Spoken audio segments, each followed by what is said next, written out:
I used to think betrayal was loud. I pictured it like a slammed door, a suitcase dragged down the steps, a dramatic confession over dinner. I thought you'd know the moment something broke because the breaking would sound like glass. What I learned is that betrayal can be quiet. It can be a slow leak you don't notice until your whole house smells like damp wood and you can't remember what dry felt like. This is the story of how I lost the person I was planning my life with, and how, almost worse, I lost my trust in my own perception. I'm 32 now. When this happened, I was 31. We lived outside a small Pennsylvania city where nothing ever felt fully new, but nothing ever felt fully gone either.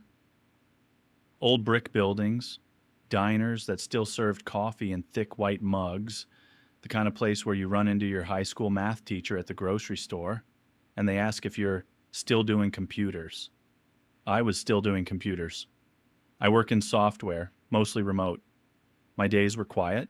Stand-up meetings, code reviews, Slack messages, the occasional, can you jump on a quick call? That is never quick.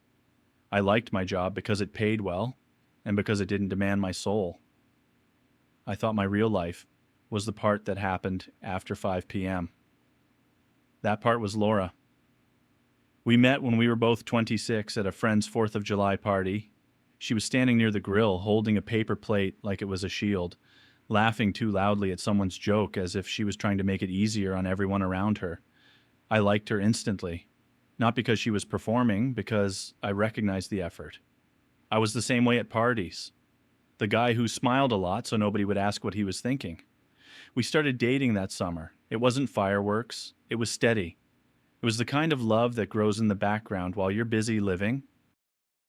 I learned how she took her coffee, light, one sugar, how she folded laundry like she was smoothing out problems, how she got quiet when she was overwhelmed. She learned how I retreated into my head when I was anxious and how I needed to walk things off, like my body could carry my thoughts away. By year 2, we had the routines that people make when they're building a life. Saturday morning grocery runs, Sunday night, what are we doing this week? Check-ins and the private language of little jokes you can't explain to anyone else. We moved in together after a year and a half. It was a beige townhouse with thin walls and an overgrown patch of grass out back that we pretended was a yard. We adopted a cat because Laura said the house felt too quiet, and I pretended to resist because that's what you do in those conversations, but I was already imagining the cat sleeping at the foot of our bed. I proposed to her in my head 100 times. I just didn't do it in real life yet. Not because I didn't want to, but because I had this deeply unromantic fear that if I proposed at the wrong time or the wrong way, it would mean something. Like the universe was waiting for me to mess up the details so it could deny me the whole future. Laura didn't pressure me. She would talk about weddings the way people talk about vacations, casually, like it was inevitably coming, like it was safe. She'd show me pictures of venues on her phone sometimes and say, not now, just someday. And I'd squeeze her hand and believe that someday was already half ours. If you're reading this thinking, okay, so what went wrong? That's the part I keep asking myself too. Not because I need someone to blame, but because my brain keeps trying to find the moment where the timeline splits. The point where, if I had been a slightly different person, the story would have ended differently. I can give you the obvious markers.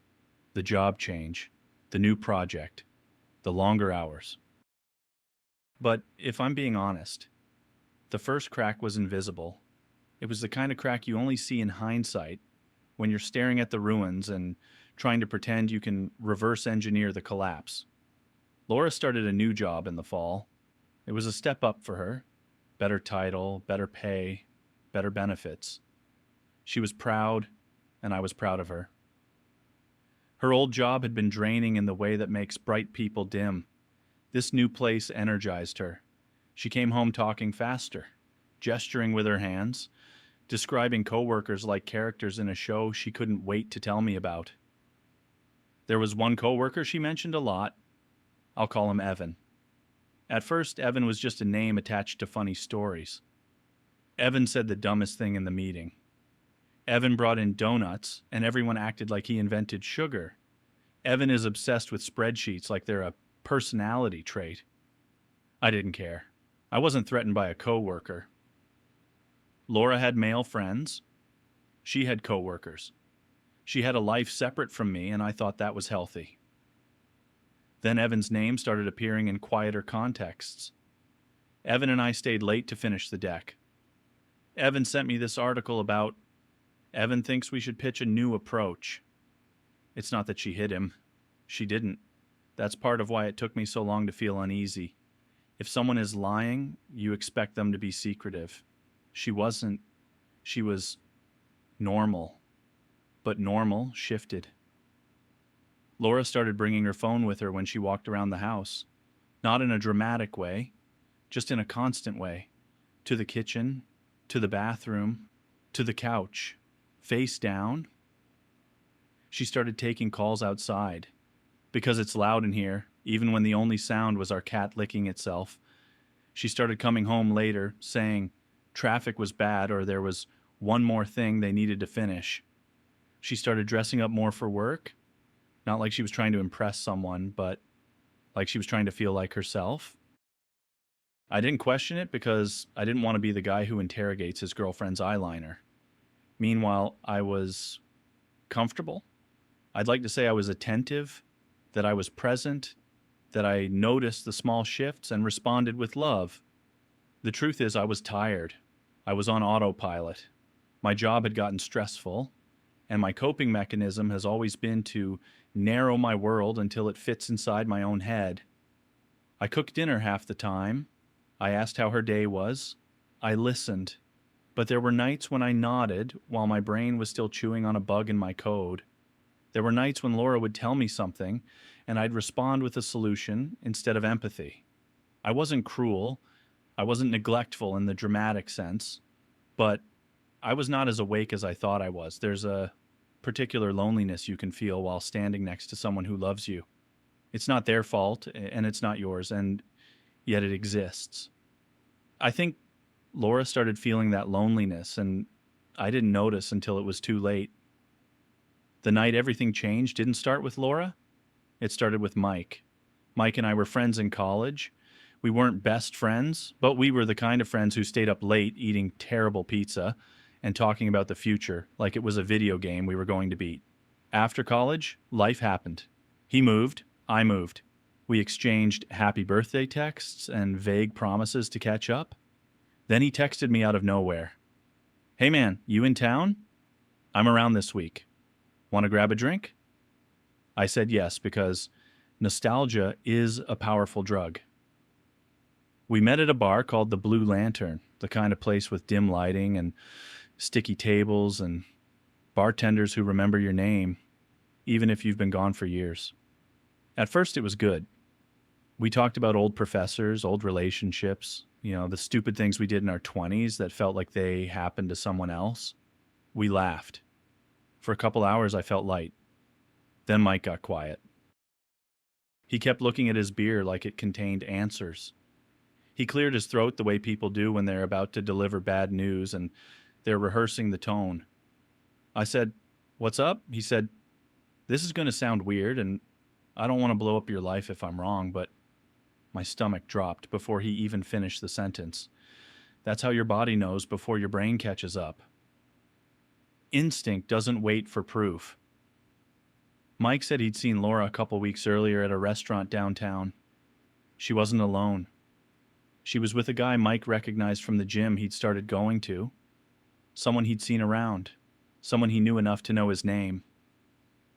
Evan. Mike said they weren't sitting like co-workers. They were sitting close. Too close. He said Evan had his hand on her wrist while he talked. He said Laura leaned in and laughed in a way Mike hadn't seen her laugh in years, not even when she was hanging out with our old group. I stared at him like he'd told me the sky was green. I said, "Maybe it was a work thing." Mike shook his head. I waited because I didn't want to jump to conclusions, but when they got up to leave, he kissed her. Not like a greeting, like a boyfriend. The bar noise didn't stop, but it felt like it moved farther away, like I was underwater. I didn't say much after that. I paid for my drink. Mike tried to backtrack, tried to soften it, tried to tell me he could be mistaken. But you don't mistake a kiss. Not the kind he described. I drove home in a fog. I remember the red lights. I remember my hands gripping the steering wheel so hard my knuckles hurt. I remember thinking, this can't be my life. This doesn't happen to us. We're not those people. When I got home, the house was dark. Laura wasn't there. There was a note on the kitchen counter. Just a piece of paper torn from a notepad we used for grocery lists. We need to talk. I'm sorry. I'll be at Oak Street Park tomorrow at 8. That was it. No heart emoji, no explanation, no, I love you. I read it 3 times like it might change. That night stretched like punishment. I didn't sleep. I walked from room to room. I drank water, and forgot I drank it, and drank more. I checked my phone obsessively even though she wasn't texting. I considered driving to her office, to Evan's house. I didn't even know where he lived. To the park early. I didn't do any of that because I was terrified of what I'd find.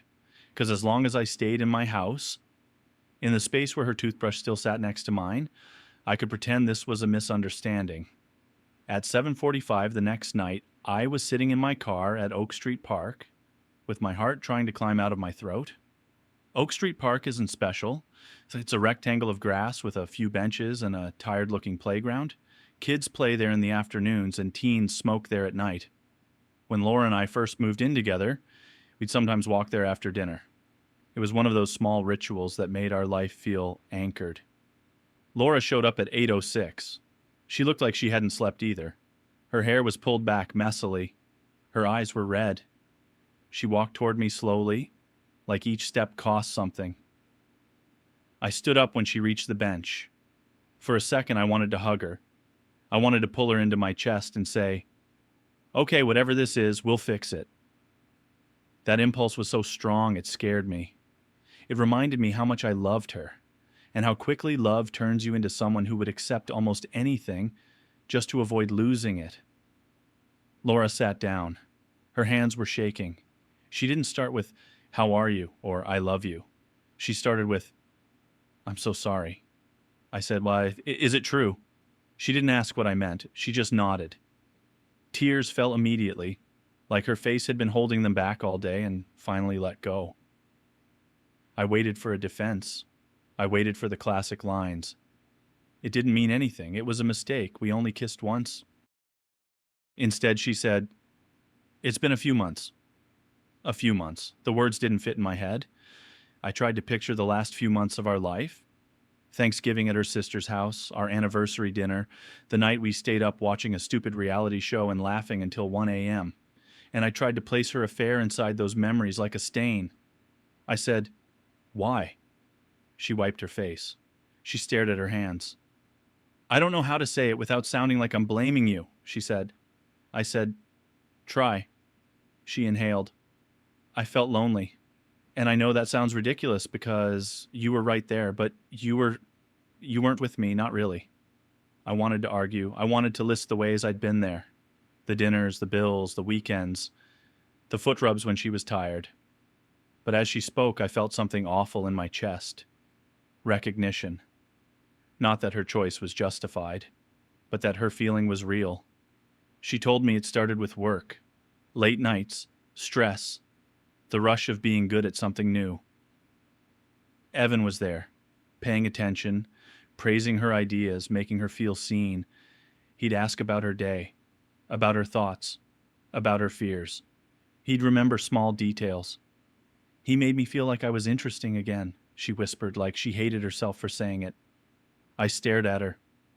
"Was I making you feel uninteresting?" She flinched. "No, it's not that. You're a good person. You're kind. You're stable. You were comfortable." Comfortable. That word, more than anything, made me feel like I was disappearing. Like the life we built had been reduced to a couch she didn't want to sit on anymore. I asked her if she loved him. She hesitated. That hesitation was a knife. "I don't know," she said. I care about him, but I love you. I do. I never stopped loving you. I believed that she believed that, but love isn't just a feeling. Love is what you protect. Love is what you don't set on fire because you're cold. I asked her if she slept with him. She nodded again, smaller this time, like she was shrinking under the weight of her own truth. I sat down because my legs stopped working. I remember staring at the playground, at a plastic slide that looked absurdly bright in the evening light.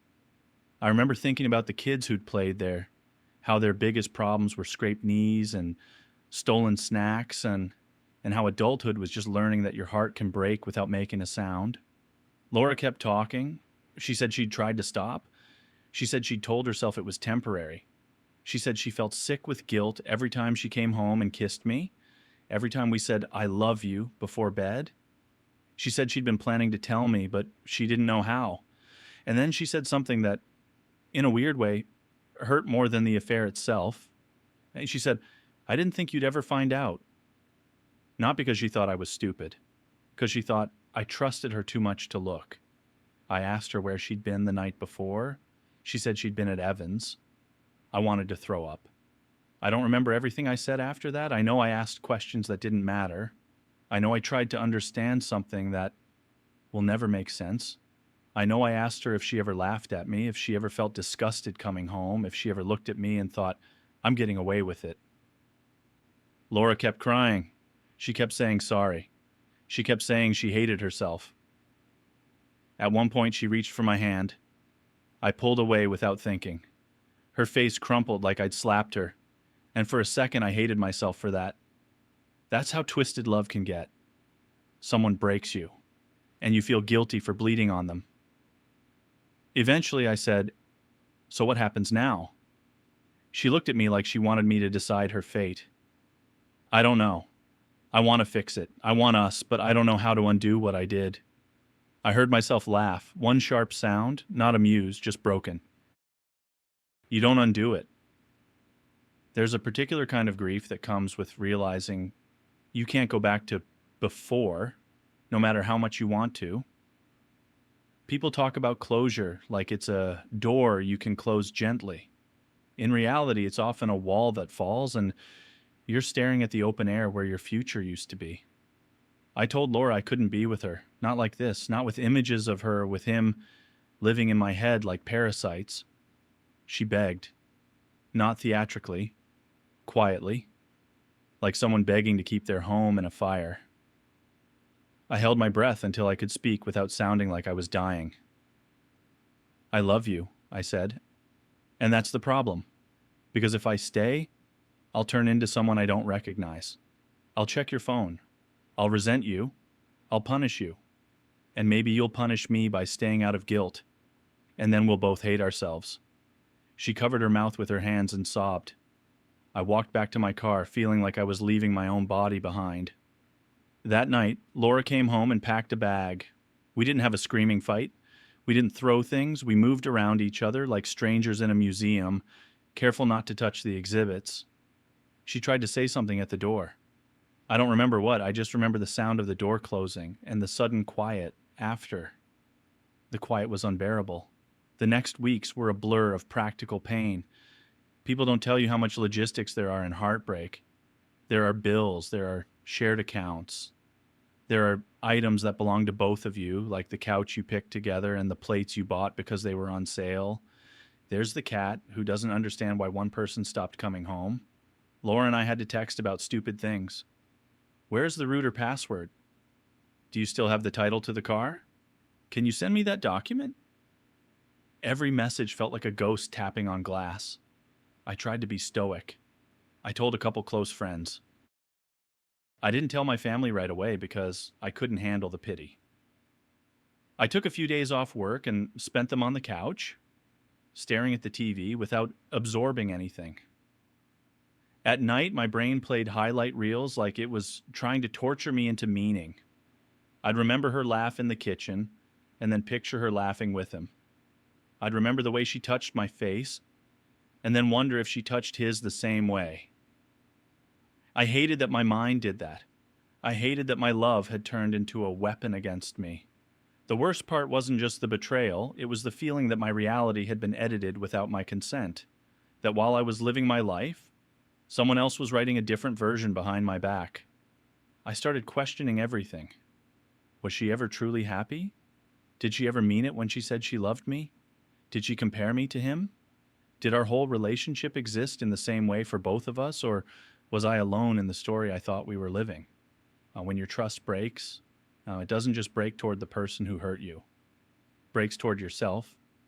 You start wondering how you could be so wrong, how you could have looked directly at someone for 5 years and not seen what was happening. Some nights I'd pick up my phone and hover over her contact, wanting to call, wanting to beg, wanting to scream, wanting to ask her to come home and promise it would never happen again. Then I'd put the phone down because I knew promises don't erase facts. A month after she left, she asked if we could meet. She said she wanted to talk one last time, to give me answers, to apologize properly. I agreed because I was desperate for something to make the pain coherent. We met at a coffee shop we used to go to on Sundays. That was a mistake. Every corner had a memory. I could practically see our old selves sitting there, laughing, unaware. Laura looked smaller. She'd lost weight. She didn't wear makeup. She looked like someone who hadn't forgiven themselves. She told me she ended it with Evan, not because she suddenly realized I was the love of her life, but because the affair couldn't survive daylight, because it had been built on stolen time and adrenaline, because when she tried to turn it into a real relationship, it felt wrong. Not romantic wrong, moral wrong. I threw away everything for something that wasn't even real, she said, voice cracking. I didn't feel satisfaction. I didn't feel revenge. I felt tired. She asked if there was any chance. I said no. She started to cry and said, "I'll spend the rest of my life regretting this." And here's the part I'm not proud of. I believed her, and it didn't make me feel better, because her regret didn't restore my life. Her regret didn't rebuild the future I'd pictured. Her regret didn't give me back the version of myself who could love without flinching. I told her I didn't hate her. That was true. Hate would have been easier, in a way. Hate gives you direction. Grief is just weather. I told her I hoped she got help, that I hoped she figured out why she did what she did, not for me, but for herself. I told her I wanted her to be okay. She looked at me like that hurt. "You're still kind," she whispered. I didn't feel kind. I felt empty. After that, I stopped meeting with her. We finished dividing our things. We closed the shared accounts. We unfollowed each other. We became, gradually, people who used to know each other. On the outside, my life looked fine. I went to work. I went to the gym. I smiled at jokes. People told me I was handling it well. Inside, I was splintered. I tried dating too soon because I thought replacing the absence would fix it.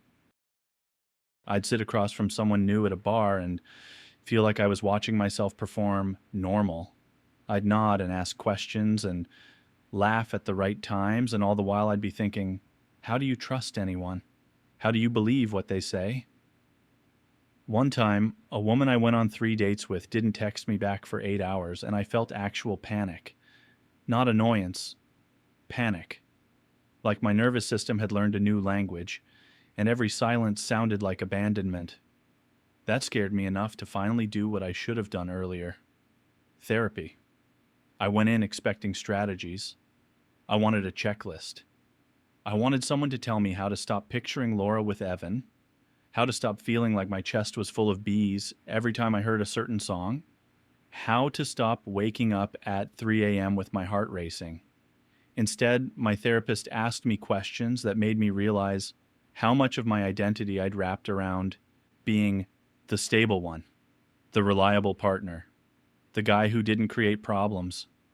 I started to see that I'd been emotionally lazy in subtle ways, not uncaring, just complacent. I'd assumed love would keep running like a fridge as long as you didn't unplug it. I hadn't checked the temperature. I hadn't noticed the hum changing. None of that made Laura's choice my fault. Cheating is a decision. Betrayal is a boundary crossed, not an accident. But I needed to understand my part, not to punish myself, but to grow. Because the truth was, I didn't just lose her. I lost my sense of safety. And if I didn't rebuild that internally, I'd carry the wreckage into every relationship afterward like a curse.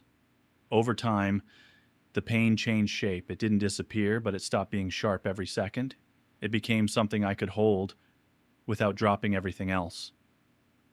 The first time I laughed and meant it, I noticed. The first time I walked past a couple holding hands and didn't feel like I was choking, I noticed. The first time I went a full day without thinking about Laura, I noticed. And then I felt sad that I noticed, because it meant she was fading. But fading is what healing looks like sometimes. About 8 months after the breakup, I moved to Philadelphia, not because the city was magic, but because I needed distance from the places that held our ghosts.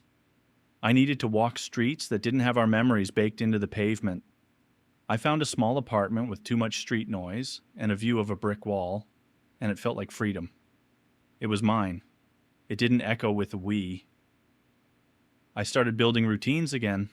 A coffee place where the barista recognized me, a bookstore I liked, a gym I didn't hate. I made a couple friends through work and through sheer effort, which is a skill I didn't realize I'd lost while being in a comfortable long-term relationship. A year after everything happened, Laura emailed me.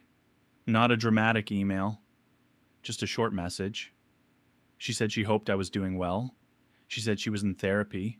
She said she wasn't asking for forgiveness.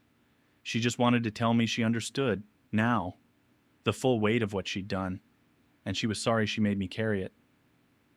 I read it 3 times.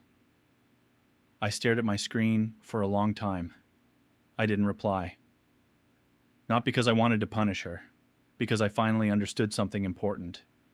Sometimes the kindest thing you can do for both people is let the story end. Here's what I wish someone had told me when I was sitting in my dark townhouse, staring at a note that said, "We need to talk. You will survive the version of your life that dies." It doesn't feel like it at first. It feels like you're being erased. Like your future is collapsing backward and taking your past with it. But one day you'll realize you're still here and that your life, your real life, is bigger than the chapter you lost.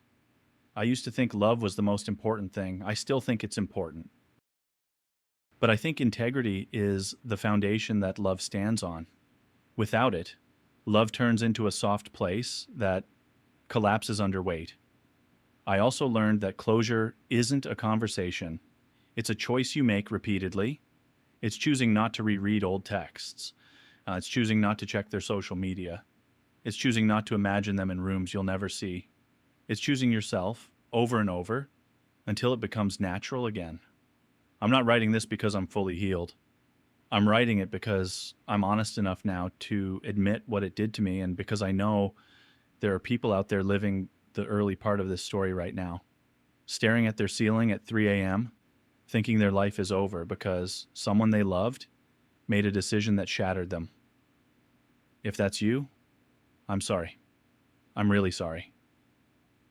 This pain is unfair, but it is not the end of you. I still believe in love. I just believe in a more sober version of it now. Not the fairy tale, the real one, the one that requires attention and honesty and courage, the one that doesn't survive on comfort alone. Sometimes I think about Laura and wonder if she's okay. Sometimes I miss her in a way that surprises me, like a song you forgot you loved. Sometimes I feel angry again, out of nowhere. Healing isn't linear. It's a spiral. You come back to the same feelings, but you're not the same person standing there. And sometimes, this is the part that still feels strange to say, I feel grateful.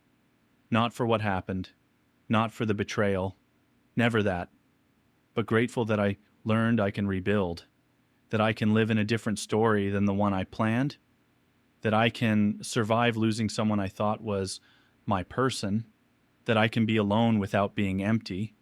It took me a long time to stop asking, why wasn't I enough? Now the question I'm learning to ask is, what do I want my life to be? Now that I'm free to choose it again? I don't have a neat ending. I don't have a triumphant, and then I met someone better update. I'm dating slowly, carefully. I'm learning what trust feels like in my body again. I'm learning to speak up when something feels off instead of swallowing it to keep the peace. I'm learning to be present, not just physically, but emotionally, because love deserves attention, not just time. And if there's one thing I know for sure, it's this.